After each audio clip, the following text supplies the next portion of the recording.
All right, so it's Thursday, second hour of our show. We have our resident, right, psychiatrist, counselor, right, 마음 healer with us here in the studio. Let's get to today's 마음톡톡.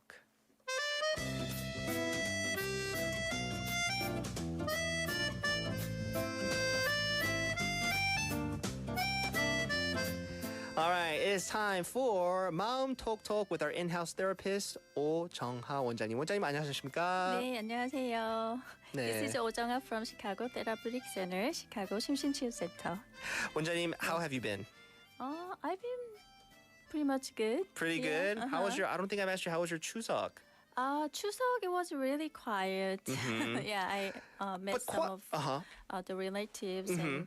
But yeah, I was in Hyundai. I didn't go anywhere. Okay. Yeah. So, yeah. I was gonna say, for you, do you like it? You know, when it's like very like 복작복작, like quiet, like I mean, very like rowdy at home, or do you think like things quiet and kind of boring?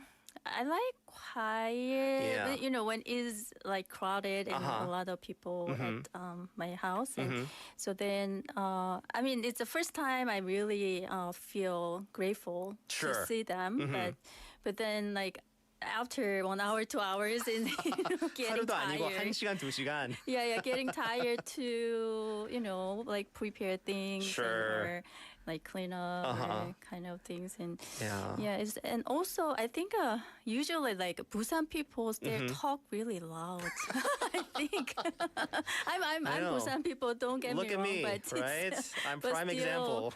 You know, I mean, like they're really excited to see each other, so I understand it. But their accent and you know things like really strong. 맞아요.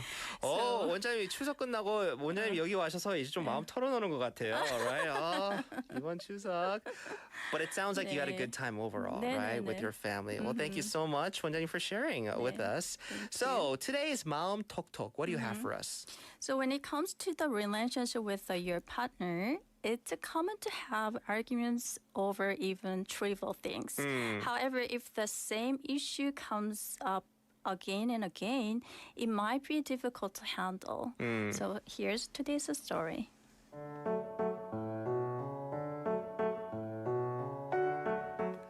I find myself in a relationship dilemma that's been perplexing me for a while now.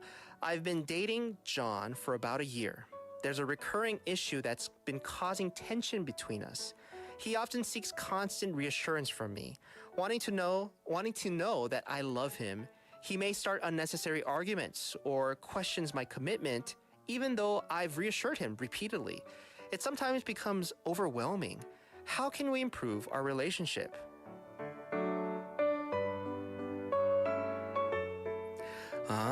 Okay, so today we're going to tackle, I guess, problems like this that arises in relationships. So let's refer to this writer as Kathy. I can sense that you are going through a challenging time in your relationship with John, and it's clear that you care deeply about finding a way to make it better. It's common for couples to face difficulties, of course, and you're willing to seek guidance is a positive step forward. Yeah, definitely. So Minsu, what is your first impression on Kathy's situation? Okay, so I guess I'll first start with the positive. Like you said, I think it's very good that at least one person in the relationship knows that something is wrong and that they need help. Even though they think they're not the one that's causing the problem, they want to tackle this problem together as a couple, right? Now, that being said, in Kathy's situation, but we're only getting Kathy's side of the story, but Kathy feels like her partner John is purposely starting arguments, right? I think on purpose, if you are, if you're trying to argue just for the sake of arguing so that later we might feel better, I think this is something that's not right or healthy in a relationship. So I feel like this can be a problem. Oh, I see. All right.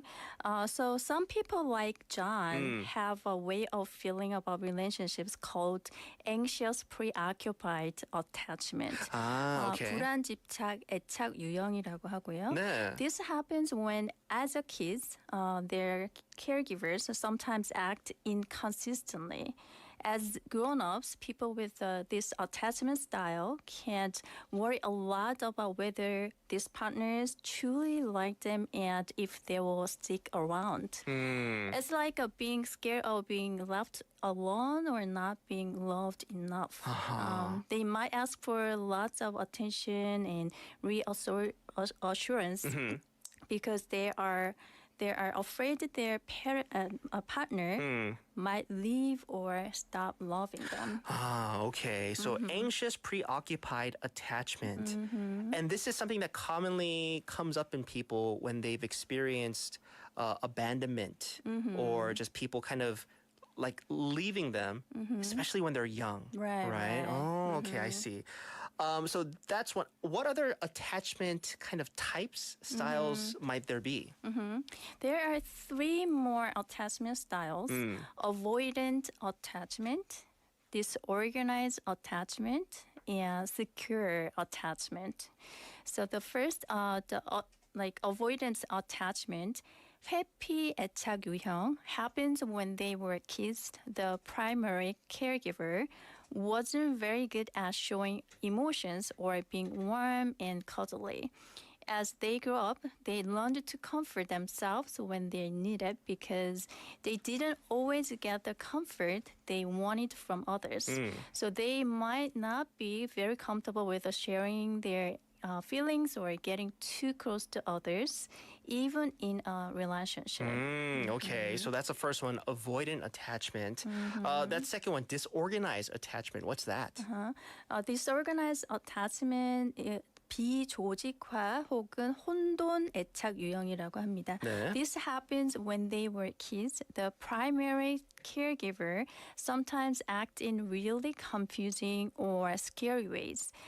As they grow up, they learned that sometimes people who are supposed to care for them can be both loving and scary at the same time. So as grown-ups, they might have a hard time figuring out how to act in relationships because they are not sure how to handle their feelings. Okay.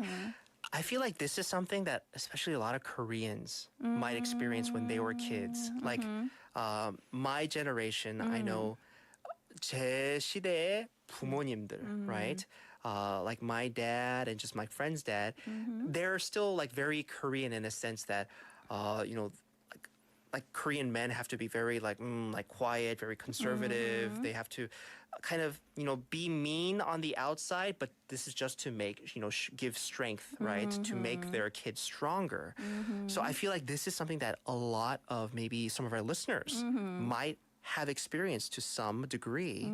And the third one is secure attachment, right? 네, secure attachment, 안정적 애착 유형이라고 하고요. In this case, when they were little, the primary caregiver was very good at taking after them. They made sure they had what they need, like food, hugs, and love all the time.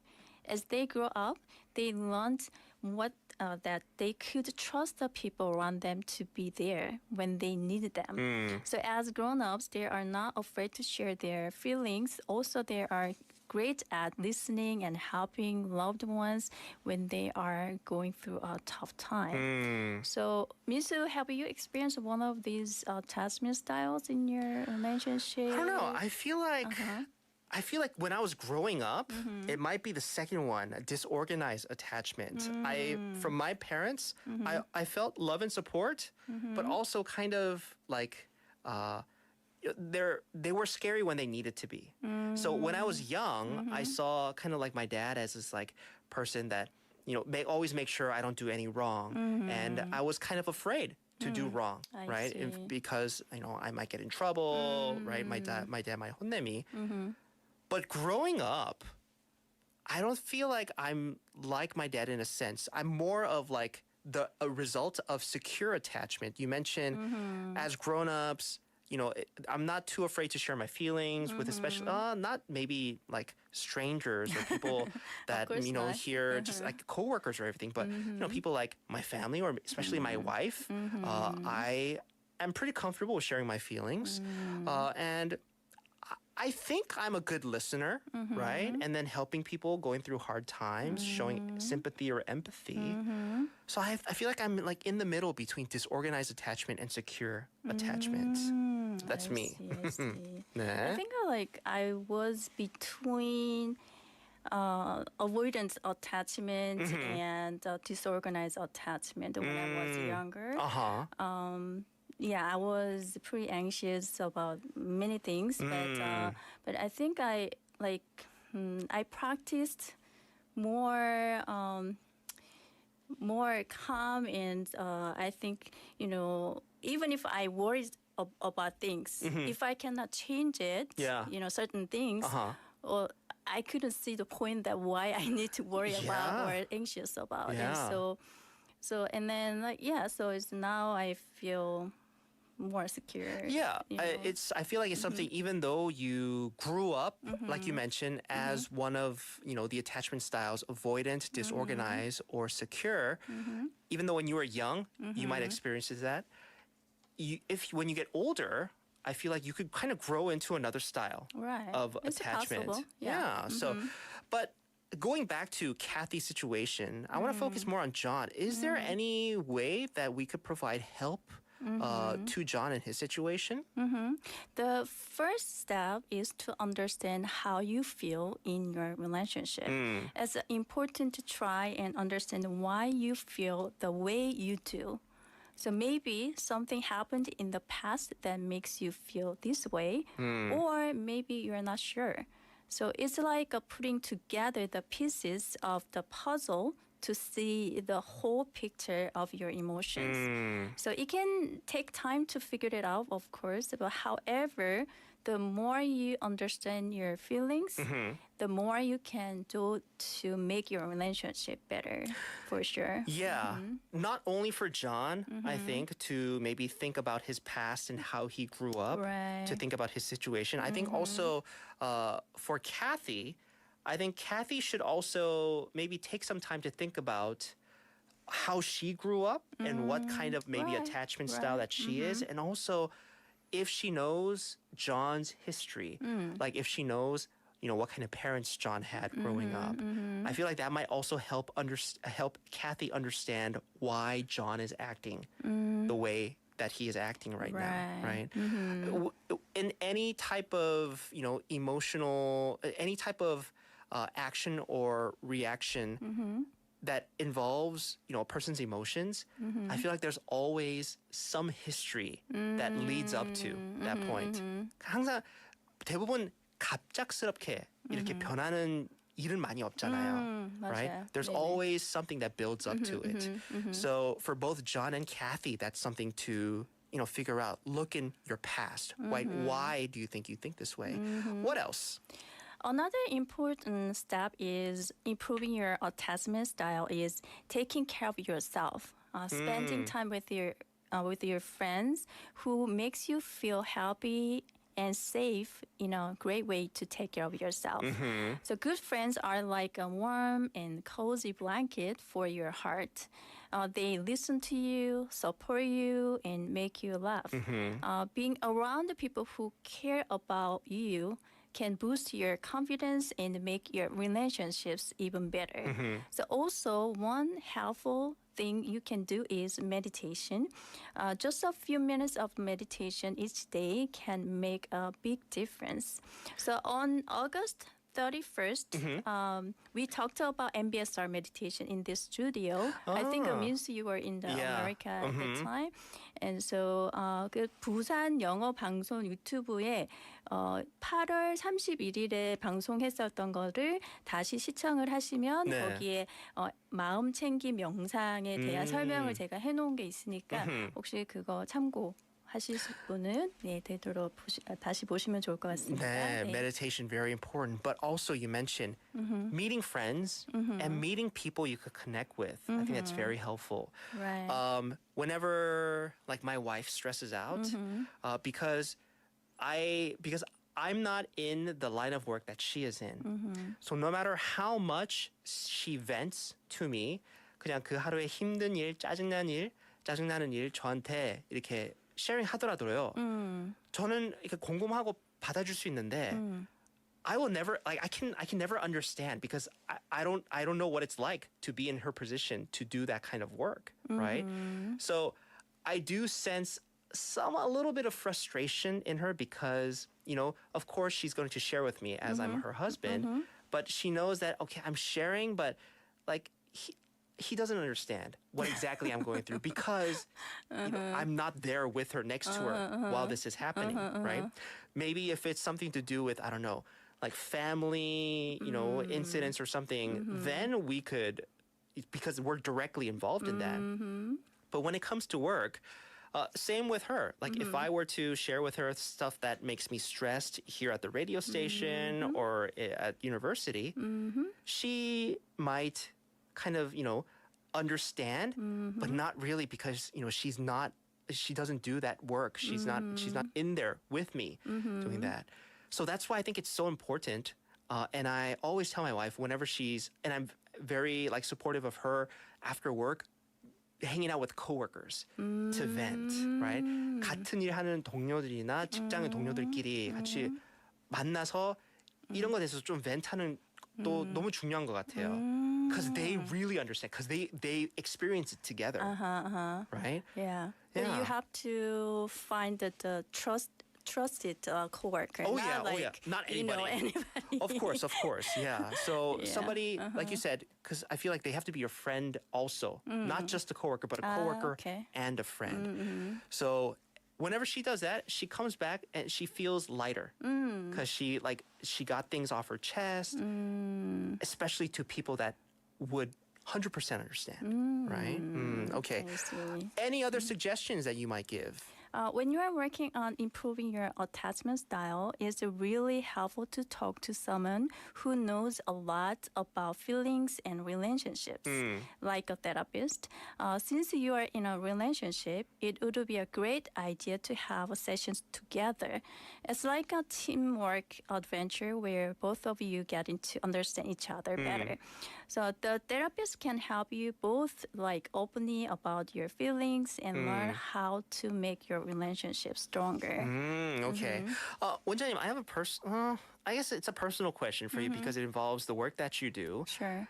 Do you see is one-on-one therapy more effective? Like, let's say, you know, you're counseling couples, right? Or maybe members in the same family.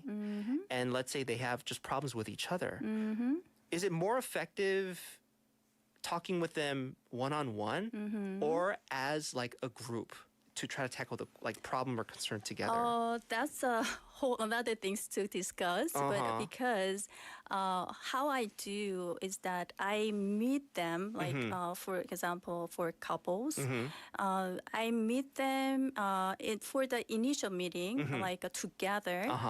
Afterwards, I see them separately. And for individual sessions, roughly 8 to 10 weeks, like separately, because That's a long time.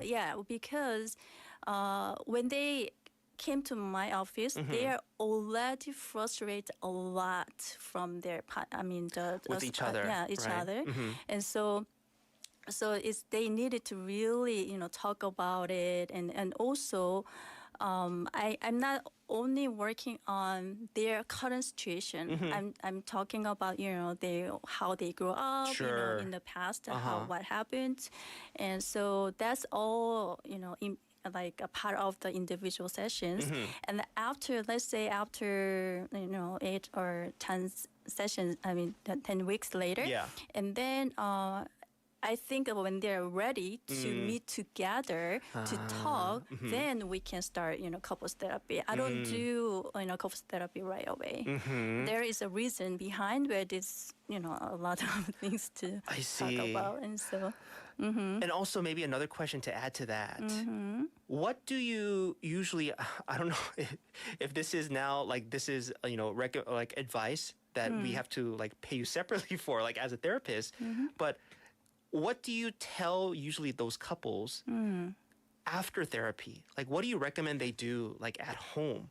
Because I feel like talking about it at therapy and then they go home and then not talking about it, 말 안 하는 게 또 좀 이상한 것 같은데. What do you tell them? It depends on sessions. When I sometimes suggest them to do some let's say one of the couples, she complained that like her husband didn't do any like food like trash and everything. Okay, like chores. Right, chores,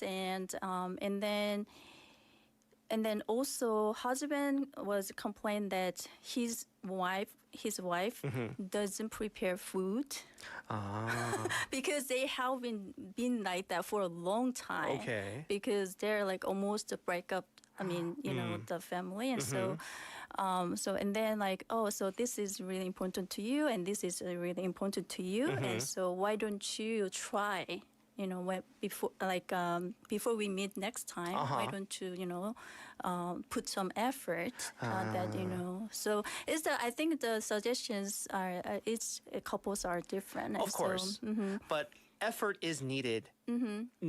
Things don't get figured out only at the therapy sessions. Things also need to happen at home in order to see progression, right? But the thing is, like, I think after the individual sessions, we have some of the rapport, like, we built up the trust each other, and so that's why I think they're more listen to me, like what I suggested. Sure. But that's like, we'll try, and then they did it, but then like. I tried it, but it didn't work, kind of things, and so that could happen as well. Right. But the time goes by, and they're understand each other much better. Oh yeah, I think that's the result that you're looking for also exactly. with the homework and the suggestions that you give, right? Yeah, right. So one thing that I would like to mention is that if one person like already shut down their mind. I mean, they're they like, won't change their mind about change mind about the marriage.